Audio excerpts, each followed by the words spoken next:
Hello दोस्तों, welcome to learn and grow with Shweta. मैं श्वेता सिंह अपने चैनल के माध्यम से आप सभी का बहुत बहुत स्वागत करती हूँ। आशा करती हूँ कि आप सभी स्वस्थ होंगे, मस्त होंगे, एग्ज़ाम्स के प्रिपरेशंस में लगे हुए होंगे।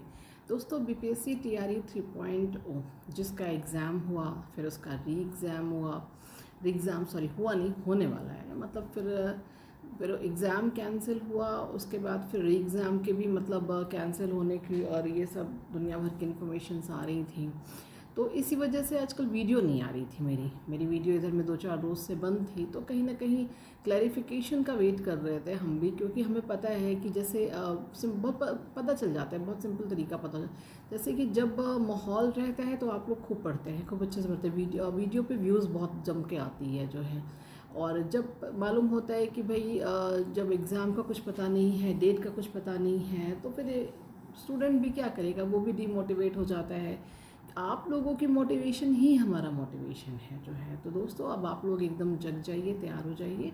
मोस्ट प्रॉब्ली आपको इसी महीने में आपका एग्ज़ाम देखने को मिल जाएगा। टेंटेटिव डेट्स आ ही चुकी है, आप लोगों को इन्फॉर्मेशन मिल ही चुकी होगी।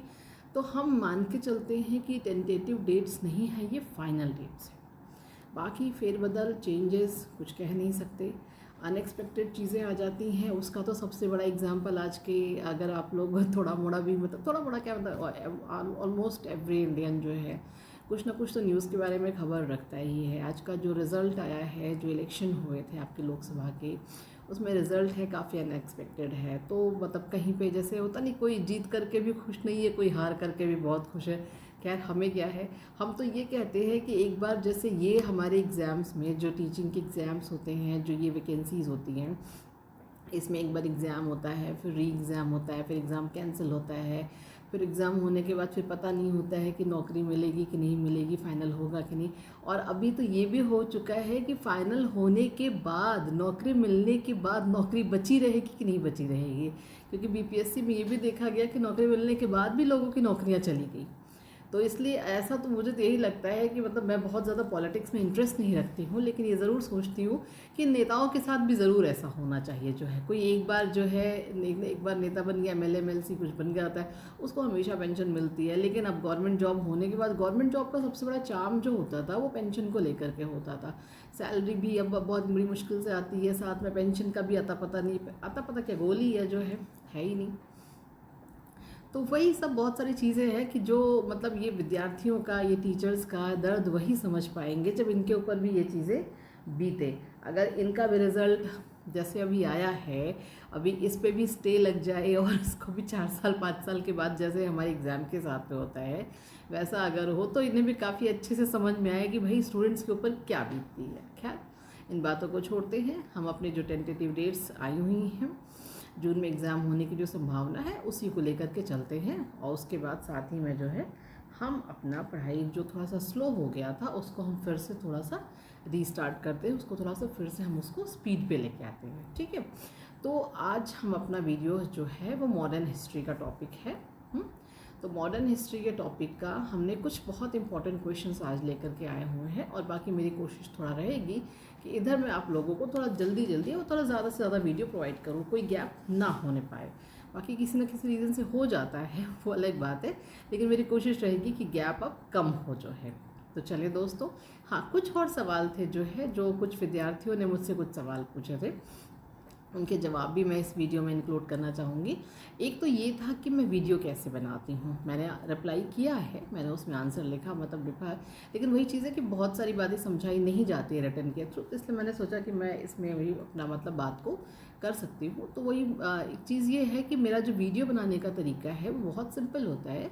मैं एक पेन पेपर आप लीजिए, और उसके बाद जो इम्पोर्टेंट क्वेश्चन होते हैं उसको राइट डाउन कर लीजिए, लिख लीजिए कहीं पे अपने हिसाब से, जो आपके मुझे जो लगता है कि इम्पॉर्टेंट है, अच्छे हैं जो है, और उसके बाद उसको रिकॉर्ड कर लीजिए। तो रिकॉर्ड करने के लिए आप यूट्यूब पे थोड़ा सा गूगल करेंगे तो आपको वहाँ पे बहुत सारी ऐप मिल जाएंगी कि जिसमें आप कैसे रिकॉर्ड कर सकते हैं, कैसे फ़ोटो खींच सकते हैं, साथ में थोड़ा सा अगर आप अपनी पिक्चर देना चाहते हैं तो एक कैमरा भी वहाँ पे कैसे एडजस्ट कर सकते हैं। ये सारी चीज़ें आपको यूट्यूब ट्यूटोरियल पे बड़े आराम से मिल जाती है। एक बार आप इसको करेंगे, गूगल करेंगे तो आपको बहुत सारा सर्च करेंगे तो आपको कई सारे ऑप्शन मिलेंगे, तो उसमें से कोई भी एक ऑप्शन उठा लीजिए और उसके बाद जब आपकी वीडियो रेडी हो जाती है, वीडियो आपने पूरी बना ली, अगर कई बार होता है कि एक बार में ही बन जाती है, कई बार ऐसा होता है कि 2 बार 3 बार में बनती है, तो कुछ एडिट करना होता है, तो उसका भी प्रोसेस आपको मिल जाता है आराम से। तो एडिट कर लीजिए वीडियो देख करके, कुछ आगे पीछे अगर हटाना है। हालांकि मुझे तो ज़्यादा एडिटिंग की ज़रूरत नहीं पड़ती, क्योंकि बहुत सिंपल से मेरी वीडियो होती है। मैं अपना जो है अपना ये प्रिंट आउट लगाती हूँ, और उसके बाद जो है जो भी मुझे बात आपको कहनी है, समझानी, अपनी बात ख़त्म करते हैं, उसका क्लोज कर देते हैं, एक थंबनेल बना करके वीडियो अपलोड कर देते हैं। और साथ में ये है कि एक और क्वेश्चन था कि बीपीएससी टीआरई 4.0 की प्रिपरेशन कैसे करी जाए। दोस्तों, मेरा एक बहुत पुराना एक फंडा है, जो है मैं आप सभी लोगों से ये कहना चाहती हूँ कि एग्ज़ाम चाहे कोई भी हो, और मैंने आज तक जितनी भी कामयाबी हासिल की है, उसका सिर्फ एक ही गुरु मंत्र है जो मैं आप लोगों को बताना चाहती हूँ कि आप 100 पब्लिशर के चक्कर में मत पड़िए। 100 पब्लिशर के चक्कर में पड़ेंगे, उनका ये है, उनका ये है, उनका ये है, कोई बात नहीं, सब अच्छे हैं। आप कोई एक पब्लिशर उठाइए जो आपको लगता है कि हाँ, इस पब्लिकेशन की बुक्स अच्छी हैं, बहुत सारे हैं मार्केट में, क्योंकि किसी का नाम लेने का मतलब होता है कि मैं उनको सपोर्ट कर रही हूँ, तो ऐसा कुछ नहीं है मेरे साथ में, इसलिए मैं कोई नाम नहीं लेती हूँ। कोई भी आपको मार्केट में आप जाते हैं, जो भी शॉप्स होती हैं वो खुद ही बता देते हैं कि भाई मतलब ये पब्लिशर अच्छे चल रहे हैं मार्केट में, इनका बुक्स लोग ज़्यादा लेते हैं, तो वो एक उठाइए और उसी को आप कोशिश करके 100 बार पढ़ जाइए। मतलब 100 किताबें एक बार पढ़ने से कुछ नहीं होता है, जितना कि एक किताब को 100 बार पढ़ने से होता है। उससे सबसे बड़ी अचीवमेंट आपको ये होती है कि आपको सब कुछ याद हो जाता है जो है। और एक किताब में इतना कंटेंट, इतना ज्ञान भरा रहता है ना, आप एक किताब को 100 बार पढ़ के तो देखिए जो है। फिर इसी तरह से जो है मतलब कि मैं तो मैक्सिमम ही पढ़ती हूँ, मेरा हमेशा से ही रोल रहा है कि ज़्यादा से ज़्यादा पढ़ने का जो है। 7 घंटे 8 घंटे मेरे लिए बहुत आम बात है, मैं बड़े आराम से पढ़ लेती हूँ, मुझे बोरियत भी नहीं लगती। मुझे लगता है सबसे दुनिया का सबसे आसान काम है पढ़ना, क्योंकि पढ़ने में कुछ करना नहीं होता ना। पढ़ने में करना क्या है, पढ़ने में आराम से आप बैठे हो, बस पढ़े जा रहे हो, कुछ ज़्यादा मेहनत करनी नहीं होती है। बाकी अन्य कामों में बल्कि बहुत मेहनत है। पढ़ना दुनिया का सबसे आसान काम है, गर्मी हो, ठंडी हो, बरसात हो, कोई भी मौसम हो, सबसे आसान काम होता है पढ़ना। तो अगर आपको आसान काम करना है तो आप पढ़ाई करिए, 7 घंटे 8 घंटे 10 घंटे 12 घंटे बड़े आराम से पढ़ाई करिए। तो टीआरई 3 में भगवान करे कि आपका सिलेक्शन हो जाए, आपको टीआरई 4 की ज़रूरत ना पड़े। अगर बाय द वे ज़रूरत पड़ती है तो इस गुरु मंत्र को आप ज़रूर फॉलो करिएगा, अपने दोस्तों को ज़रूर बताइएगा कि भाई चीज़ों को मैक्सिमम मल्टीपल टाइम, अगर आप 100 बार नहीं कर सकते हैं तो मल्टीपल टाइम, मैक्सिमम टाइम जितना बारंबार पढ़ सकते हैं उतना पढ़ें, उतना आपके लिए बेनिफिशियल होगा। मुझे लगा कि इन 2 जवाबों को शामिल करना चाहिए, इसलिए मैंने आज इन बातों को शामिल किया हुआ है। अब काफ़ी बातें हो गई, वीडियो भी हो जाए, नहीं तो कहीं ऐसी बातें करने के लिए आए हैं। तो आज का जो हमारे वीडियो का गांधी युग का जो सबसे पहला क्वेश्चन ये है कि महात्मा गांधी जी ने सत्याग्रह क्रियाविधि सबसे पहले कहाँ पर प्रस्तुत की थी। मतलब कि सबसे पहले गांधी जी का सत्याग्रह कहाँ पर हुआ था, तो वो हुआ था चंपारण में। महात्मा गांधी जी आपके जो है सबसे पहले उन्होंने जो सत्याग्रह किया था वो चंपारण में किया था। और उसके बाद अगला प्रश्न आता है कि अंग्रेज पुलिस अफसर कैप्टन सैंडर्स किसके द्वारा गोली से मारा गया था। मतलब कैप्टन सैंडर्स को किसने गोली मारी थी, तो भगत सिंह जी ने गोली मारी थी। मुझे बेहद खुशी होगी अगर आप बताएं कि कमेंट बॉक्स के माध्यम से आप मुझे बताएं कि कैप्टन सैंडर्स का नाम कौन से एक बहुत विशेष आंदोलन में जो है उन्होंने एक बहुत बड़ा मतलब कि बहुत बड़ा किया था, बहुत बड़ा बुरा किया था, जो उसकी वजह से उन्हें जो है भगत सिंह जी ने गोली मारी थी। उस आंदोलन को, उस घटना को अगर आप बता सकें तो मुझे बहुत खुशी होगी, क्योंकि काफ़ी बहुत ज़्यादा प्रसिद्ध है, हर हिंदुस्तानी को इसके बारे में पता है, तो इसलिए आप ज़रूर मुझे बताइएगा। अगला प्रश्न है कि जय हिंद ये नारा किसने दिया था। तो जय हिंद जो है वो सुभाष चंद्र बोस जी ने ये नारा दिया था। उन्होंने अपनी सेना बनाई थी और वहीं पर उन्होंने ये नारा दिया था, जय हिंद। सुभाष चंद्र जी बोस जी ने ये नारा दिया था। अगला प्रश्न है कि किस वर्ष में मुस्लिम लीग ने एक पृथक राष्ट्र का संकल्प कर लिया था। मतलब कि मतलब मुस्लिम लीग का कहना था कि हमें एक अलग राज्य, हमें एक अलग देश चाहिए, एक अलग राष्ट्र चाहिए। उसी समय पाकिस्तान प्रस्ताव, मतलब एक अलग राज्य, एक अलग देश का, एक राष्ट्र का मतलब होता है कि हमें भाई पाकिस्तान अलग करना है। जो है मुस्लिम लीग कहती है कि हमें मुसलमानों को हमें एक अलग देश, एक अलग राष्ट्र चाहिए। उसको पाकिस्तान प्रस्ताव कहा गया था और ये हुआ था 1940 में। आज के वीडियो का अगला प्रश्न है कि सन 1947 के बाद, मतलब 1947 में हमें स्वतंत्रता मिल जाती है 15 अगस्त 1947 को। यहाँ पर कहा जा रहा है कि सन 1947 के बाद किस राज्य को भारत संघ में सैनिक कार्यवाही, किस राज्य में, just little bit sorry my audience, आगे चलते हैं। प्रश्न है कि सन 1947 के बाद किस राज्य को भारत संघ में सैनिक कार्यवाही द्वारा बलपूर्वक मिलाया गया था। मतलब 1947 को जब हमारा देश स्वतंत्र हो जाता है, उसके बाद में भारत संघ में सैनिक कार्यवाही, मतलब कि हमें फोर्स लगानी पड़ी और बलपूर्वक मिलाया गया था। तो वो मिलाया गया था हैदराबाद को। हैदराबाद को हमें ज़बरदस्ती बलपूर्वक, मतलब कि फोर्स लगा करके मिलाना पड़ा था। तो वो राज्य है हैदराबाद। अब हम आगे चलते हैं। अगला प्रश्न है कि कांग्रेस का 1929 का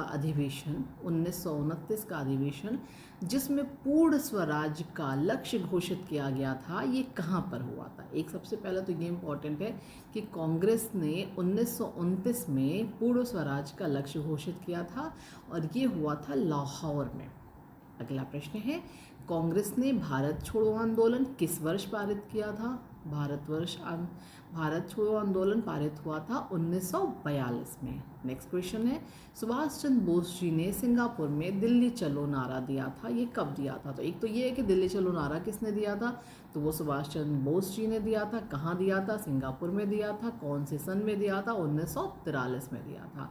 अब कुछ उपनाम हैं और आपको ये जानना है कि वो उपनाम किसके हैं। जैसे सीमांत गांधी उपनाम है खान अब्दुल गफ्फार खान जी का। खान अब्दुल गफ्फार खान जी का उपनाम है सीमांत गांधी। नेताजी हम कहते थे सुभाष चंद्र बोस जी को। अगला है कि मोहनदास करमचंद गांधी, ये महात्मा गांधी जी का पूरा नाम है। उपनाम कह लीजिए या पूरा नाम कह लीजिए। अगला, रविन्द्रनाथ टैगोर जी का उपनाम गुरुदेव है। ये सब कुछ बहुत इम्पोर्टेंट है, ज़्यादा एग्जाम में पूछा जाता है आपका रविन्द्रनाथ टैगोर जी का उपनाम और खान अब्दुल गफ्फार खान का उपनाम पूछा जाता है। अगला प्रश्न है, असहयोग आंदोलन जो कि 1920 से 1922 तक चला था, महात्मा जी द्वारा चलाया गया बहुत इम्पोर्टेंट आंदोलन था। महात्मा गांधी जी ने 1922 को असहयोग आंदोलन निलंबित कर दिया था। इसका क्या कारण था, तो इसका ये कारण था कि कुछ मतलब हमारे इंडियंस ने जो है वहाँ पे गोरखपुर में जो है एक पुलिस स्टेशन था, उसको उन्होंने पूरा जला दिया था जो है, उसमें जितने भी लोग थे वो मारे गए थे। तो उसी घटना को कहा गया था चौरा चौरी की हिंसक घटना के कारण। चौरा चौरी प्लेस है, हालांकि अभी भी आप अगर यूपी के हैं और उधर के एरिया में जाते हैं तो आपको ये ज़रूर मतलब ये देखने को मिलता है जो है। तो असहयोग आंदोलन जो निलंबित हुआ था, जो असहयोग आंदोलन, इसका वर्ष था 1920 से 1922 तक का, और ये निलंबित हुआ था चौरा चौरी की हिंसक घटना के कारण, क्योंकि इससे गांधी जी बहुत दुखित हुए थे। उन्हें, क्योंकि वो हिंसा का बहुत विरोध करते थे, उनका ये कि मारपीट मारकाट किसी समस्या का समाधान नहीं है। तो इसी वजह से उन्होंने कि मतलब अपने लोगों ने ऐसा क्यों किया, और इसी को विरोध करने के लिए उन्होंने असहयोग आंदोलन को निलंबित कर दिया था। तो दोस्तों, आज के वीडियो में हम इतना ही रखेंगे। हम कल आपसे फिर मिलेंगे इसी वीडियो को कंटिन्यू करते हुए जो है, और इसमें और प्रश्न जोड़ते हुए। थोड़ा सा स्पीड स्लो हुई थी क्योंकि इन्फॉर्मेशन चारों तरफ से जो आ रही थी, एग्ज़ाम कैंसिल की और ये सब सारी चीज़ों की डिमोटिवेट कर रहे थे लोग। तो बस अब डिमोटिवेशन का वक्त ख़त्म, एग्ज़ाम की तैयारी तैयारी चल ही रही है। बस बीच बीच में छोटा छोटा कॉमा लग जाता है, तो उन कॉमा को हटाइए और एग्ज़ाम की तैयारी जम के करिए, बम्पर करिए और सिलेक्शन पा के दिखाइए जो है। और रिज़ल्ट हमेशा अनएक्सपेक्टेड आता है, जिससे उम्मीद होती है शायद वो नहीं कर पाता, और कई बार जिनसे नहीं उम्मीद होती है वो कर जाते हैं, क्योंकि वो कॉन्टिन्यूअस लगे रहते हैं। तो आज के वीडियो के लिए बस इतना ही रखते हैं, कल हम मिलेंगे और इसी वीडियो को इन्हीं आपका जीएस के कंटेंट को आगे कंटिन्यू करेंगे। पूरी वीडियो में बने रहने के लिए बहुत बहुत धन्यवाद। चैनल को लाइक शेयर सब्सक्राइब जरूर करिएगा। आपका प्यार, आपका जो ये लाइक शेयर सब्सक्राइब है वो हमारे लिए मोटिवेशन का काम करता है। हमें सपोर्ट करें। शुभ रात्रि, good night, take care, Shaba खैर, बाय बाय।